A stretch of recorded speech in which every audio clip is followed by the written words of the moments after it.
On the morning of December 7, 1941, as Japanese pilots returned to their aircraft carriers after the devastating attack on Pearl Harbor, the mood aboard the fleet was jubilant. They had achieved complete surprise. They had sunk or damaged 8 battleships, destroyed nearly 200 American aircraft, and killed over 2,400 Americans. The pilots were celebrating what they believed was a decisive blow that would cripple American naval power in the Pacific for years. In the ready rooms and mess halls of the carriers Akagi, Kaga, Soryu, Hiryu, Shokaku, and Zuikaku, Japanese aviators were convinced they had just won the opening battle of a war that would secure Japan's dominance in Asia. They had no idea they had just awakened the industrial colossus that would bury their air force under an avalanche of aircraft production beyond anything the world had ever seen. Among the celebrating pilots was Commander Mitsuo Fuchida, who had led the first wave of the attack. He was already a veteran aviator, respected throughout the Imperial Japanese Navy for his skill and tactical acumen. As he made his report to Vice Admiral Chuichi Nagumo, commander of the carrier strike force, Fuchida recommended launching a third wave to destroy the American fuel storage tanks, maintenance facilities, and submarine base. These targets, he argued, were more important than the battleships. Nagumo declined. The strike force had achieved its objectives. American carriers were still at large somewhere in the Pacific. It was time to withdraw before American forces could respond. That decision, to declare victory and leave while fuel tanks and repair facilities remained intact, would prove to be one of the most consequential of the entire war. But the more fundamental miscalculation had nothing to do with fuel tanks or repair facilities. The Japanese military leadership, from Admiral Isoroku Yamamoto, who had planned the attack, down to the youngest pilot who had flown in it, had made a catastrophic error in strategic assessment. They had evaluated American military power based on what existed on December 7, 1941.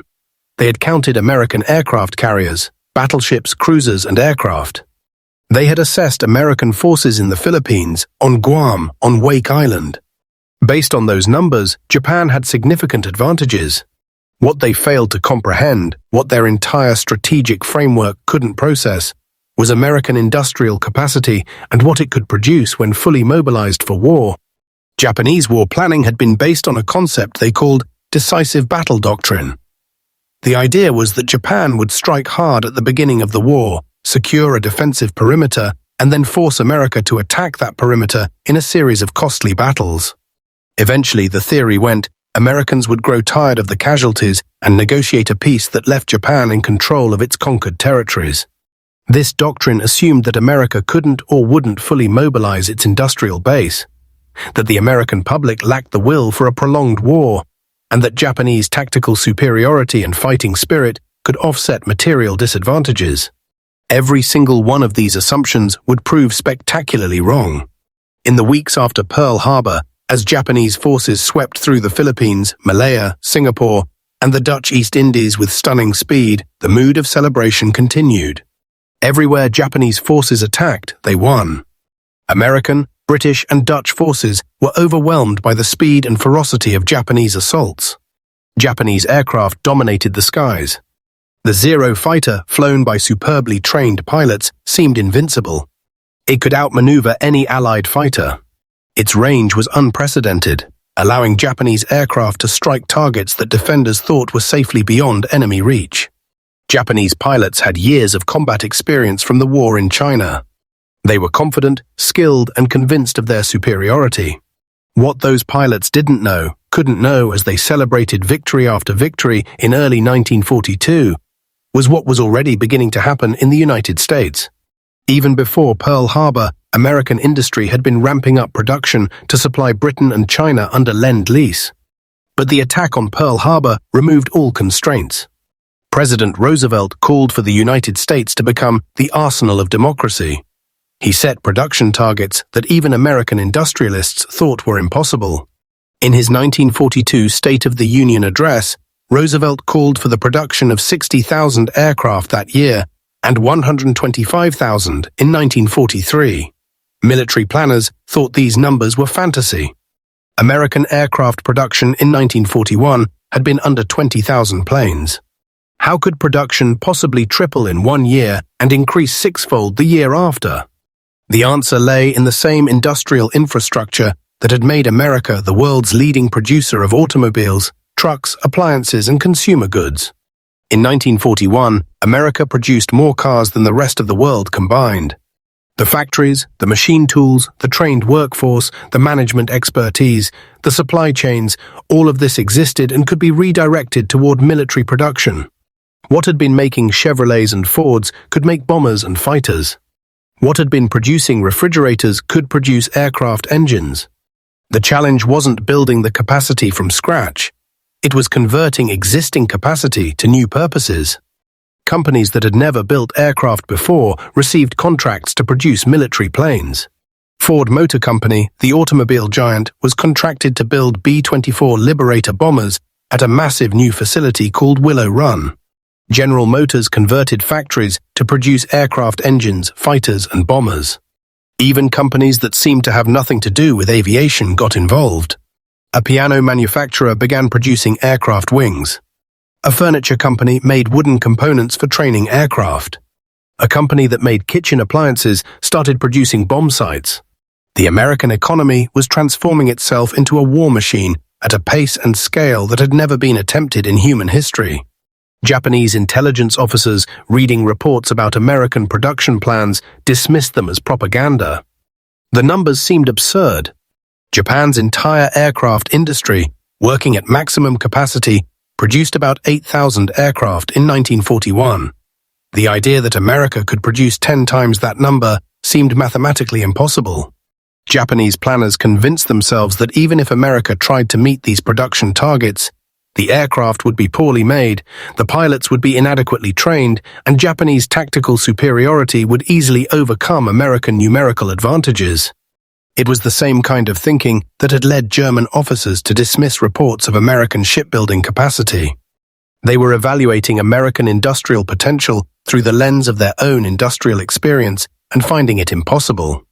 The reality began to become apparent in mid-1942.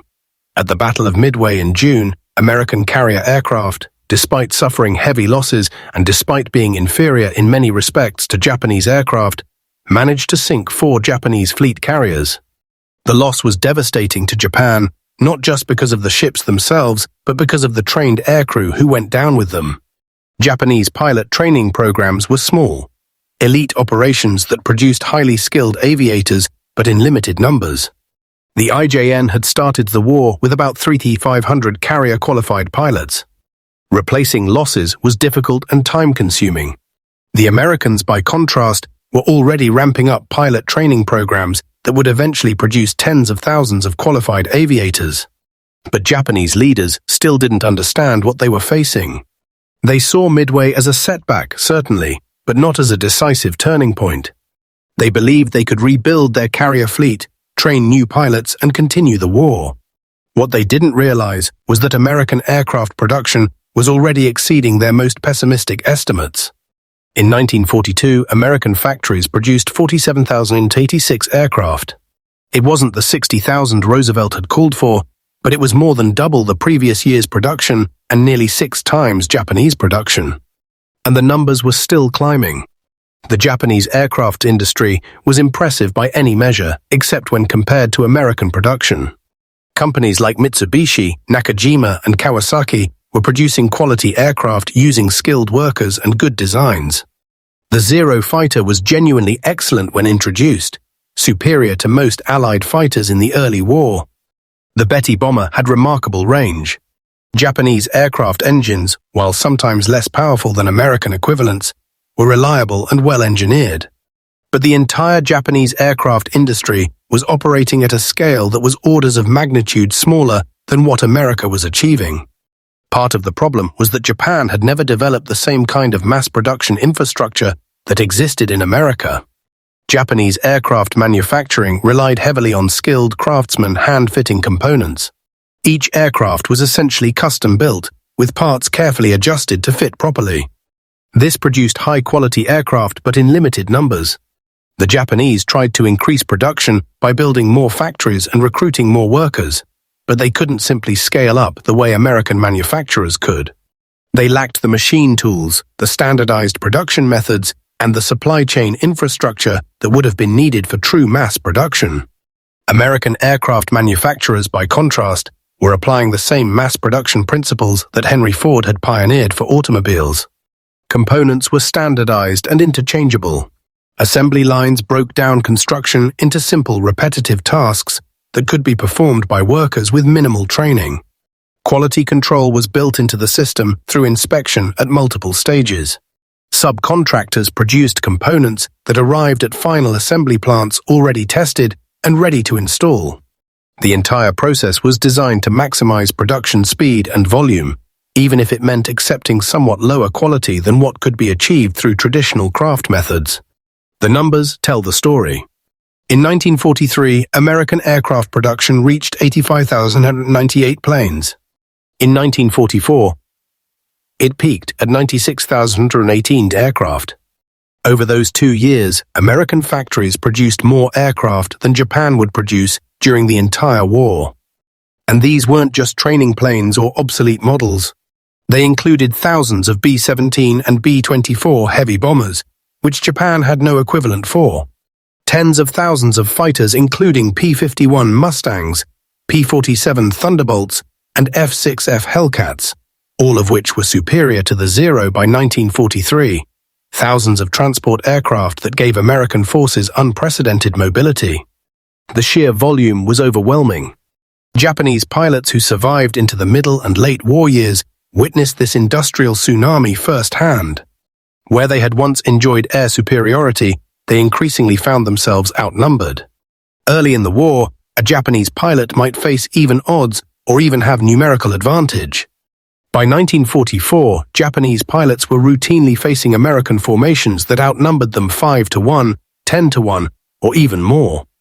And the American pilots were flying newer, better aircraft, while Japanese pilots were often still flying Zeros that were essentially the same design from 1940. The quality of American aircraft was also improving continuously. Early war American fighters like the P-40 and F-4F Wildcat were adequate but inferior to the Zero in many respects. But American aircraft designers were constantly developing new models and improving existing ones. The F-6F Hellcat, introduced in 1943, was specifically designed to counter the Zero's advantages. It was faster, more heavily armed, and much more durable. It couldn't outturn a Zero in a dogfight, but it didn't have to. American pilots developed tactics that played to their aircraft's strengths, using speed and firepower to attack and then disengage before Japanese pilots could respond. The Hellcat achieved a kill ratio of 19-1 against Japanese aircraft. It wasn't that American pilots were better, though training had improved significantly.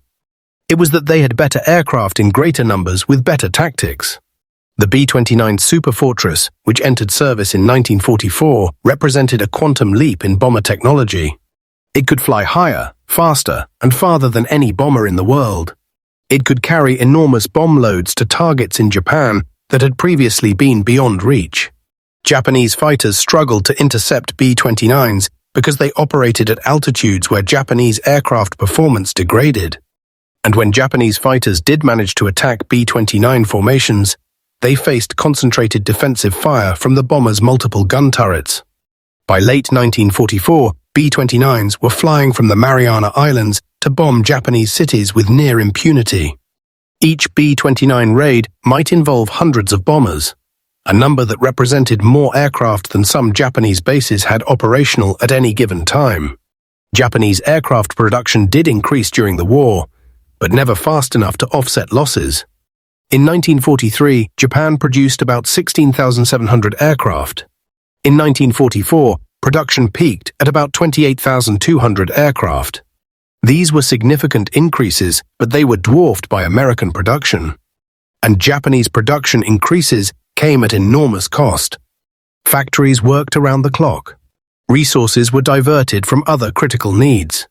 Quality control suffered as less skilled workers were pressed into service. By 1945, Japanese aircraft coming off production lines often had defects and substandard components. Engines failed prematurely. Airframes developed cracks.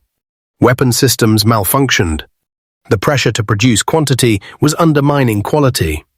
The training pipeline for pilots showed even starker disparities.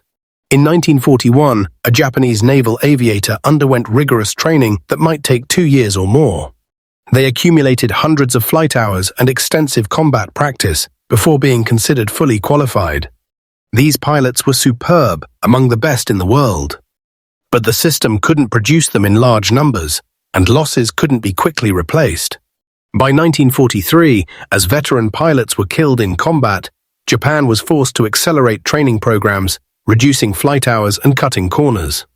The quality of Japanese pilots declined precipitously. Late-war Japanese aviators might have less than 100 hours of flight time before being sent into combat, compared to 300 to 500 hours for American pilots. American pilot training programs expanded massively during the war. At the program's peak, the U.S. was training about 100,000 pilots per year.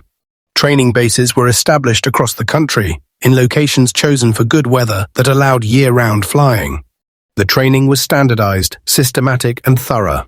American pilots received extensive instruction not just in flying, but in navigation, gunnery, tactics, and emergency procedures. By 1944, an American pilot arriving in the Pacific typically had more flight hours than the Japanese veterans they were fighting against, and infinitely more experience than the poorly trained Japanese replacements who were being rushed into combat. The disparity in training and experience created a death spiral for Japanese air power. Experienced pilots were killed faster than they could be replaced.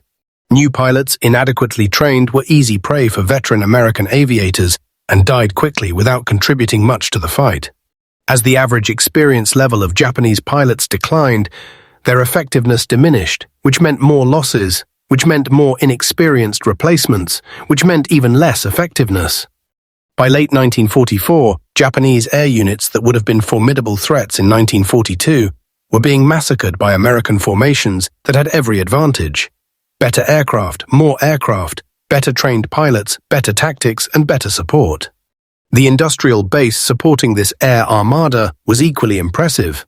American factories weren't just producing aircraft, they were producing everything needed to keep those aircraft operational. Spare parts, engines, tires, instruments, radios, weapons, ammunition.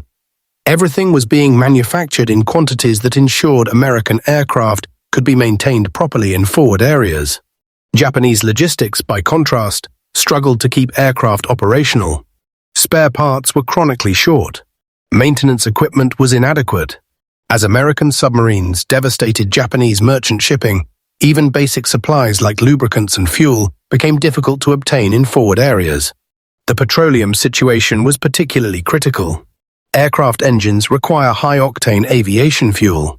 Japan had limited domestic oil production and depended on imports from the Dutch East Indies and other conquered territories. American submarines and aircraft targeted this supply line relentlessly. Tankers were high-priority targets, and American forces sank them in staggering numbers. By 1944, Japan was experiencing severe fuel shortages that limited training flights and even combat operations.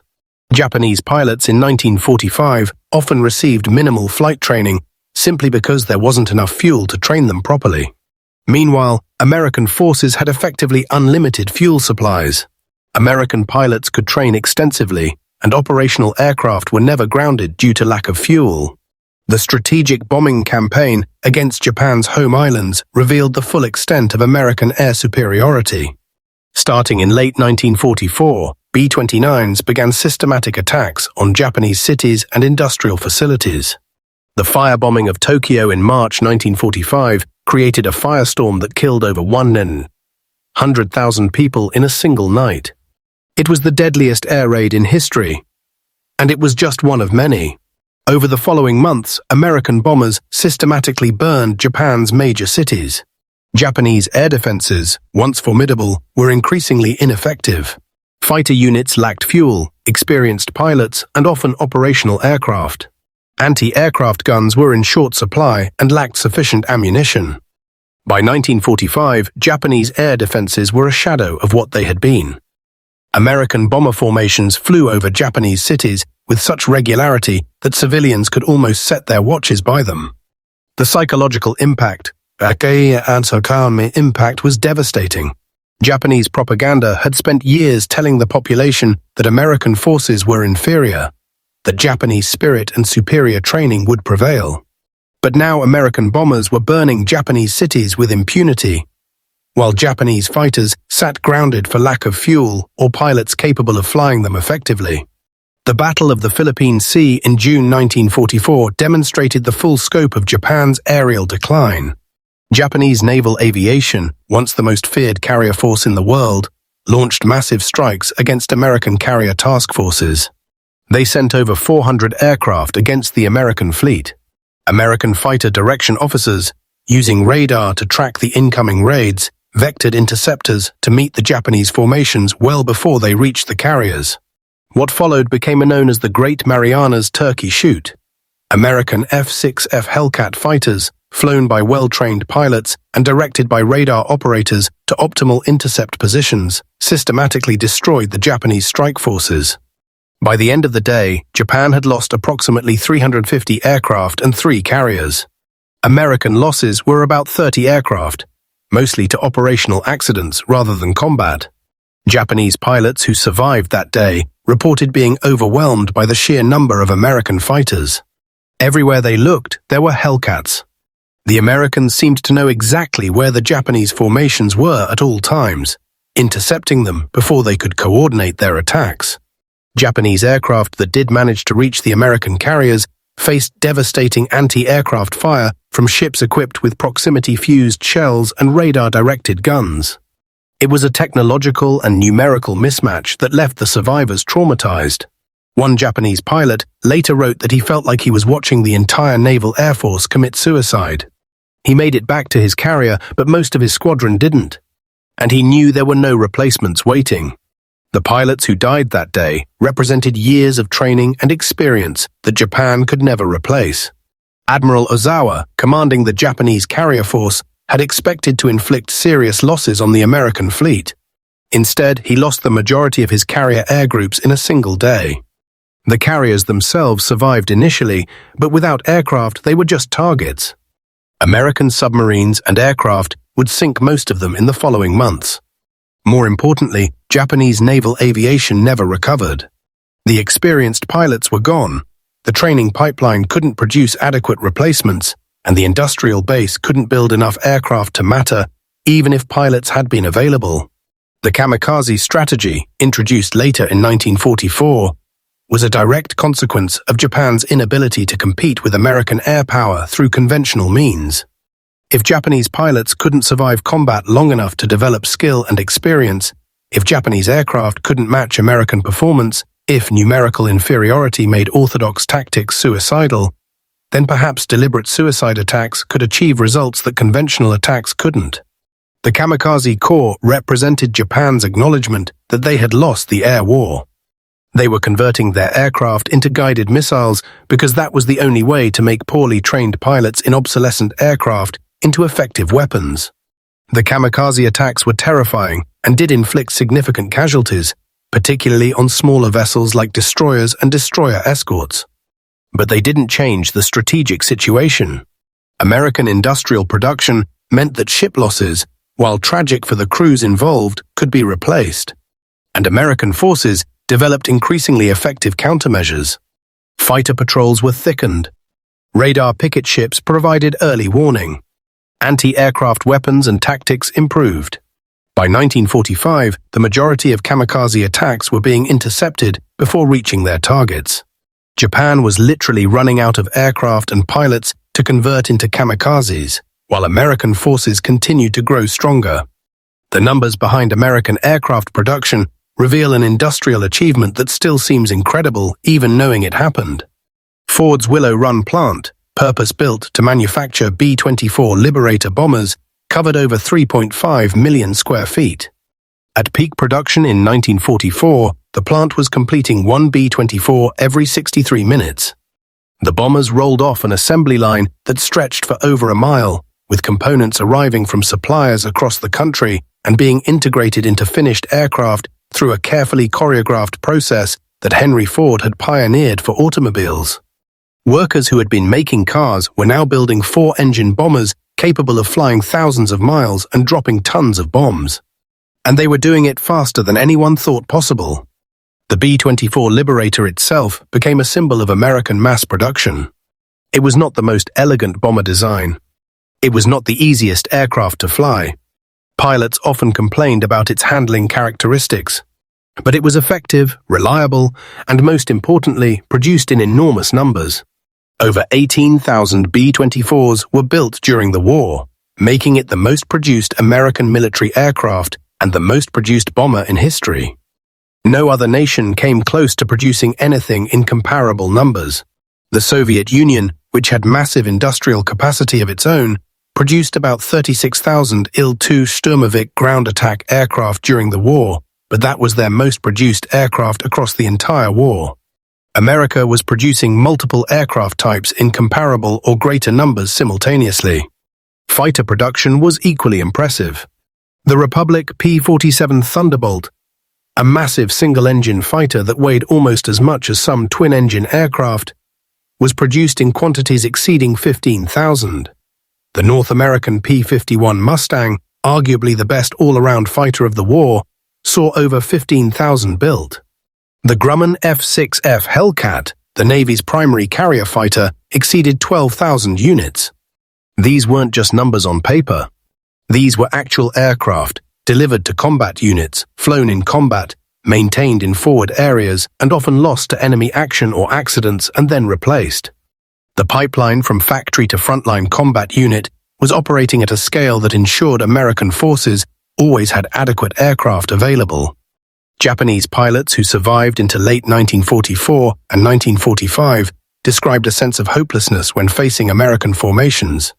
A Japanese ace named Saburo Sakai, who survived the war despite being severely wounded earlier, wrote extensively about what it was like fighting against American air power in the final year of the war. He described taking off with perhaps a dozen aircraft to face American formations of 50, 100, or more planes. He described watching inexperienced Japanese pilots, boys really who had barely learned to fly, being shot down within minutes of engaging the enemy.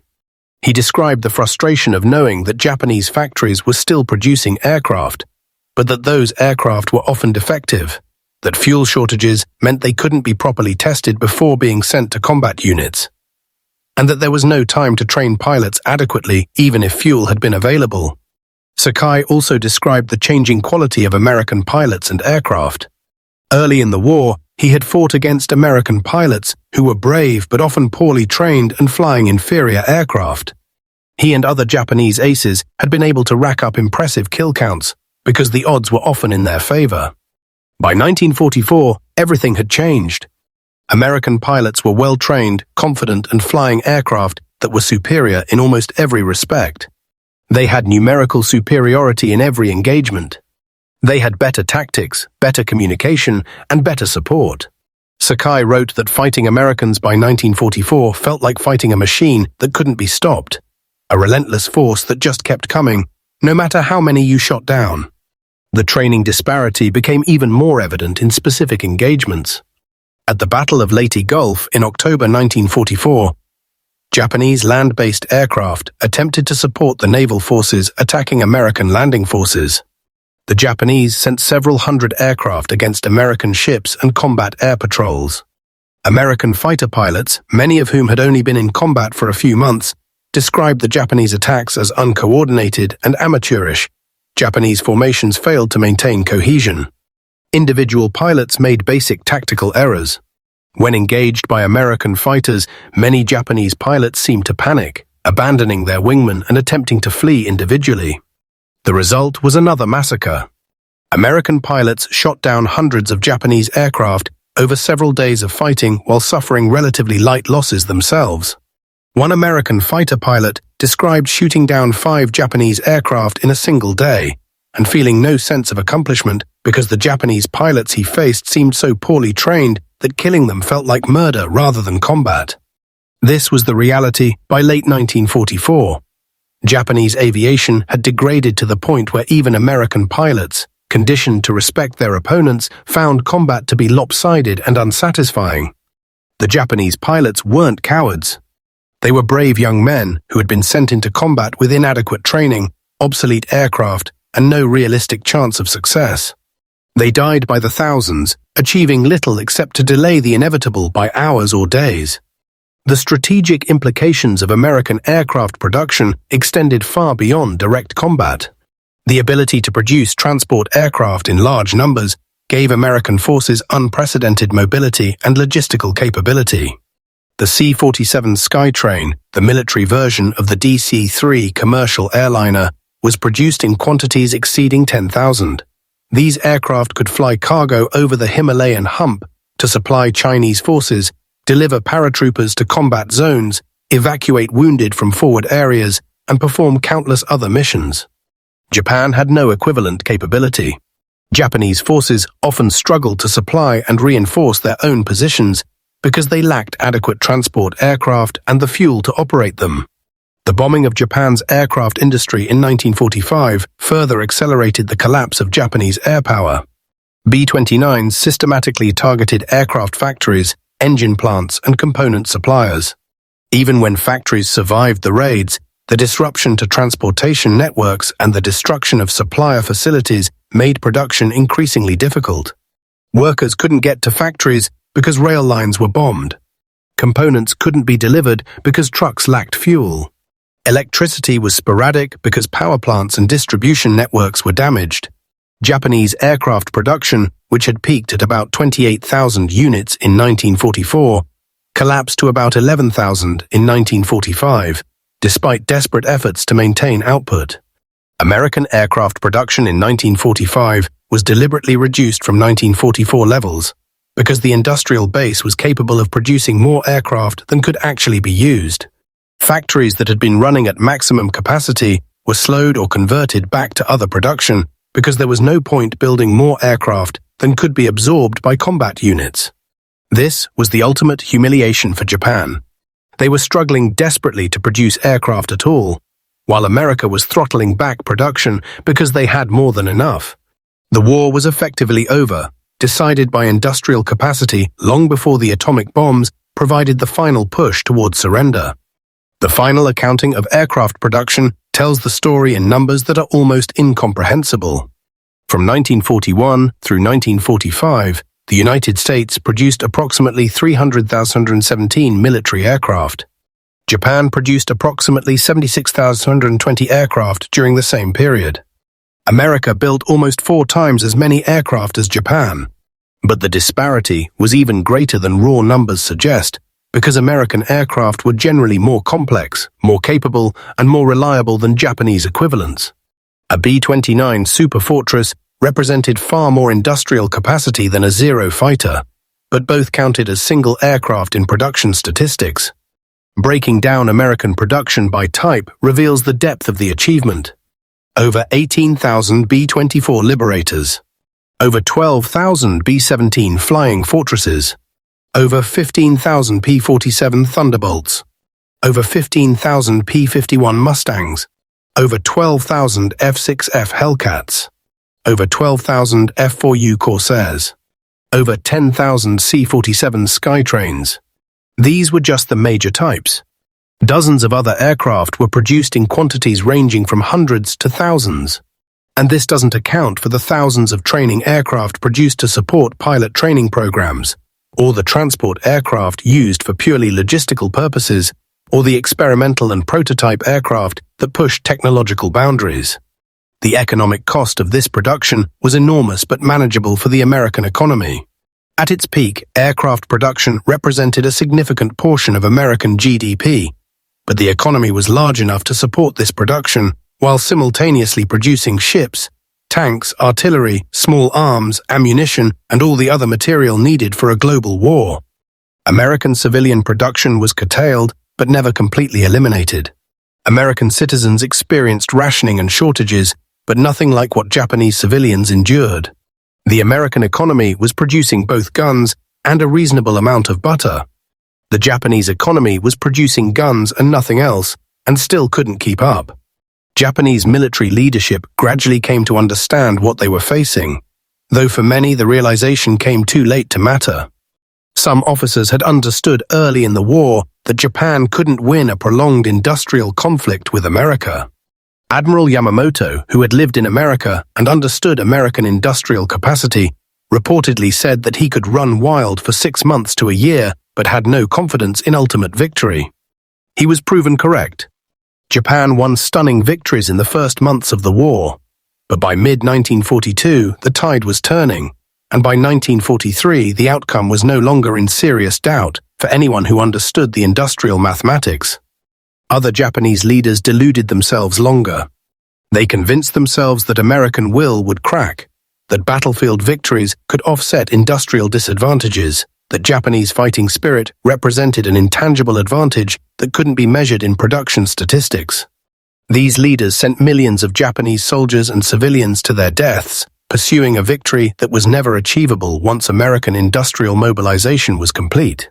The kamikaze strategy, the defense of Okinawa, the preparation for homeland defense, all of these were pursued with fanatic determination by leaders who either couldn't or wouldn't accept that the war was lost. For the Japanese pilots who had celebrated at Pearl Harbor, the ones who survived long enough to see the war's end, the contrast between 1941 and 1945 must have been psychologically devastating. They had started the war as members of an elite force, superbly trained, flying excellent aircraft, achieving victory after victory. They ended the war watching teenagers with minimal training fly defective aircraft on suicide missions against an enemy that seemed to have infinite aircraft, infinite pilots, and infinite resources. Some of these veterans wrote memoirs or gave interviews after the war, and many of them expressed a sense of having witnessed something unprecedented, a demonstration of industrial power that changed their understanding of modern warfare. Saburo Sakai, the ace who survived the war, wrote that the most important lesson he learned was that industrial capacity matters more than individual skill or fighting spirit in modern warfare. He acknowledged that Japanese pilots had been skillful and brave, but said that skill and bravery were meaningless when facing an enemy that could replace every loss immediately, while your own losses were irreplaceable. He wrote about watching the quality of Japanese aviation decline throughout the war, about seeing young pilots die because they lacked the training that he and other veterans had received, and about the frustration of knowing that there was nothing individual pilots could do to change the strategic situation. The technological evolution of American aircraft during the war also deserves emphasis. America didn't just produce aircraft in overwhelming numbers, they continuously improved their designs. The P-51 Mustang that entered service in 1943 was substantially better than the version used in 1942. The F-6F Hellcat received ongoing improvements to engines, weapons, and equipment. The B-29 Superfortress that bombed Japan in 1945 incorporated lessons learned from earlier operations. American industry had the capacity not just for mass production, but for continuous improvement during mass production, something Japanese industry struggled to achieve. This capability for continuous improvement came from America's large engineering workforce and robust research and development infrastructure. American aircraft companies employed thousands of engineers who worked on improving existing designs while simultaneously developing entirely new aircraft. Wind tunnels, test facilities, and research laboratories operated continuously throughout the war. When a problem was identified, engineers could work on solutions that would be implemented in subsequent production batches. Japanese industry, with fewer engineers and less sophisticated research facilities, couldn't match this pace of innovation. The supply chain supporting American aircraft production was itself a marvel of organization. A single B-24 Liberator contained approximately 450,000 parts from over 1,900 suppliers. Coordinating delivery of all these parts to final assembly plants required sophisticated logistics and planning. American industry had developed these capabilities through decades of automobile production, where similar supply chain challenges existed. Japanese industry, with less experience in mass production of complex products, struggled with supply chain management throughout the war. Components were often late, sometimes defective, and increasingly scarce as the war progressed and resources became constrained. The worker training programs that supported aircraft production were another American advantage. Companies developed training programs that could take someone with no industrial experience and turn them into a productive worker in a matter of weeks. These programs used techniques like visual aids, hands-on practice with simplified mock-ups, and careful supervision during initial production work. The goal was to break complex jobs down into simple, repeatable tasks that could be taught quickly. This approach worked because the overall production system was designed to accommodate workers with limited skills through extensive quality control and careful job design. Japanese aircraft factories, by contrast, relied more heavily on traditional apprenticeship models where workers gradually developed skills over years. This produced high-quality workers, but not in sufficient numbers to support rapid production increases. When Japan tried to expand production quickly by hiring less skilled workers, quality problems increased because the production system wasn't designed to accommodate workers with limited experience. This was another manifestation of the fundamental difference between American mass production methods and Japanese craft-oriented production. The post-war period saw Japanese aviation engineers and military officers studying what America had accomplished with a mixture of respect and disbelief. Some traveled to America to visit aircraft factories and see firsthand the facilities that had produced such overwhelming numbers of aircraft. They toured Willow Run, saw the mile-long assembly line, and finally understood how American production had been possible. They visited pilot training bases and saw the systematic approach to creating qualified aviators in large numbers. Many of these Japanese visitors said that seeing American facilities in person finally made the numbers believable. The scale and sophistication of American industrial infrastructure was something that couldn't be fully appreciated from intelligence reports or photographs. The legacy of American aircraft production in World War II extended far beyond the immediate war effort. The methods, techniques, and organizational approaches developed during the war influenced American aerospace industry for decades afterward. The experience of managing massive production programs, coordinating complex supply chains, and continuously improving products during manufacture became standard practice. When America entered the jet age and eventually the space race, the industrial and organizational foundations were already in place, developed during the desperate years of World War II, when the nation mobilized its industrial might to bury its enemies under an avalanche of production. For Japan, the lesson was profound and lasting. The nation that had celebrated victory at Pearl Harbor, that had believed tactical skill and fighting spirit could overcome material disadvantages, learned through bitter experience that modern industrial warfare is ultimately decided by production capacity. Japanese industry rebuilt after the war with a clear understanding that efficiency, quality, and production capability mattered enormously. The Japanese manufacturing excellence that became famous in the post-war era, the focus on continuous improvement and production system optimization, came partly from lessons learned through defeat. They had lost to an enemy that could simply outproduce them, and they were determined never to be in that position again. The pilots who celebrated at Pearl Harbor couldn't have known that they were celebrating the beginning of the end. They couldn't have comprehended that the nation they had just attacked possessed industrial capacity beyond anything they could imagine. They flew back to their carriers victorious, convinced they had struck a decisive blow. They had no way of knowing that American factories would respond to Pearl Harbor by producing 300,000 aircraft in 4 years. That American industry would bury Japanese air power under an avalanche of fighters, bombers, and transports that would darken the skies over every Pacific battlefield. By the time they understood what they were facing, it was far too late. The war was already lost. Decided not by admirals or pilots or tactical brilliance, but by production lines running day and night, by workers who had never built an aircraft before Pearl Harbor, but were completing one every hour by 1944, by an industrial machine that once fully mobilized was simply unstoppable. The celebration after Pearl Harbor lasted weeks. The awakening to reality took years. But the final result was never really in doubt once American factories began turning out aircraft faster than Japan could train pilots to fly them or devise tactics to counter them. The mathematics were brutal and undeniable. America built 300,000 aircraft, while Japan built 76,000. And that difference decided the Air War, which decided the Pacific War, which helped decide World War II itself.